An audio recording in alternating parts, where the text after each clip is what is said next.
don't you want to know that that gift is well received and appreciated? Well, in 1990 to 1991, the country, formerly known as the state of Kuwait, was given a gift by the United Nations, and particularly the United States. It was a gift of continued liberty. Good afternoon, my name is Railyn, and today I will be giving a presentation on how a country smaller than the size of Hawaii and surrounded by some of the most conflicting countries in the world has maintained its liberty. Kuwait has certain cultural aspects that contribute to the huge success of its country. As a soldier, I was stationed in Kuwait for over a year. The experiences and the information that I received led me to further research the Kuwaiti culture, using references such as the World Mark encyclopedias and a vast amount of historical websites. Today, I will discuss the workforce structure, how the Kuwaiti government uses its most valued resource, and the value of family life. First, let's take a look at the surprising population and workforce structure of Kuwait. The workforce structure of Kuwait ensures Kuwaiti citizens are both financially and economically secure. According to the Cultural Graham Edition website, 80% of the workforce are made up of non-nationals who come from surrounding countries. This is so because of the unique population of Kuwait, being that the Kuwaiti nationals are actually the minority and only represent 45% of the population. The other 55% are made up of the non-nationals. This is not the ideal population officials prefer and are currently trying to promote more Kuwaiti citizens by offering incentives. An example of an incentive would be, at the time of a couple's marriage, the government will literally pay them $7,000. Although this is not the ideal population, it works well for the Kuwaiti citizens. By only representing 20% of the workforce, Kuwaiti citizens are more secure in that they primarily hold positions of economic value and higher income. Most Kuwaiti citizens are business owners, political figureheads, and fill most of the professional positions in Kuwait. Now, I would like to cover the benefits that the government provides to the citizens from its most valued resource, which is oil. The Kuwaiti government is entitled to about half of the revenue from oil, and it uses these funds as an investment for its citizens and for the welfare of the state.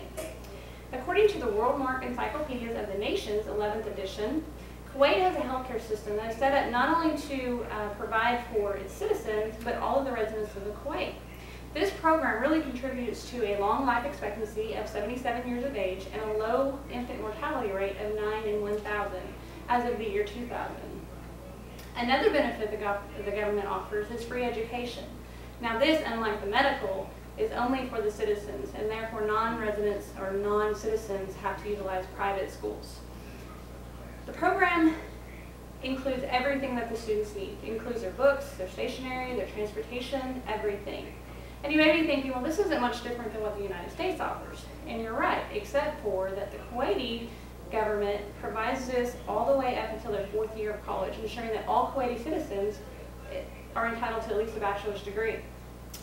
Another use of government funds used to benefit the citizens is government subsidy. The government pays a substantial amount to electricity, gas, and rice to keep the prices below market value, and thus making it more affordable for their citizens. Last, I would like to discuss the importance of family life among Kuwaiti nationals. Family is the top priority for Kuwaiti citizens, and this strong value plays a very important role in bringing together a country that has gone through so much trial and triumph. The World Encyclopedia of Culture and Daily Life states that families are such a priority that they often live in housing that accommodates several extended family members. Those that live in smaller housing usually practice living relatively close together in proximity. As if living together is not enough to prove the high family value, it also is customary for relatives outside the extended family members to visit each other often and rarely rely on like a special occasion to make it a priority.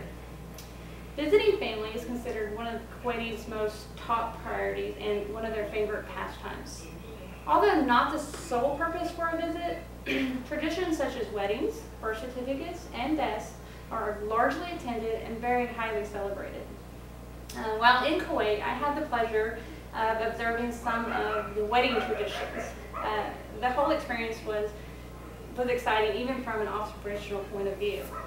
There were about 50 cars lined up driving down the street in downtown Kuwait City. And there were men yelling out the windows, they were singing, they were honking their horns, they were flashing lights. And then every once in a while they would just stop in the middle of the road and everybody would jump out and they would start dancing. And some of them wouldn't even dance on their cars. The whole experience was it was truly dynamic. I would once again like to amplify the cultural aspects I introduced to you today and the role that they play in the success of this small country.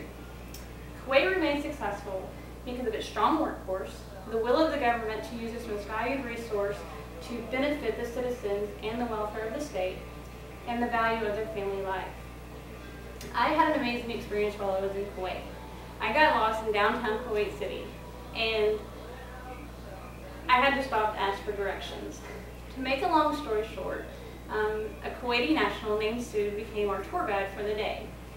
He didn't give a second thought to giving up his day or whatever plans he had just to lead us around. I think we spent about 5 hours with Sood before I finally asked him in amazement, "Why do you give up your whole day just to lead us around?" And his answer was literally one that just brought tears to my eyes.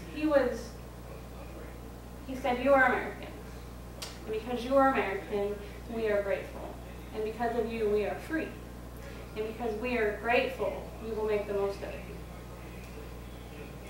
I tell you this story as a testament to how well received and appreciated our gift was. We did not give a gift in vain.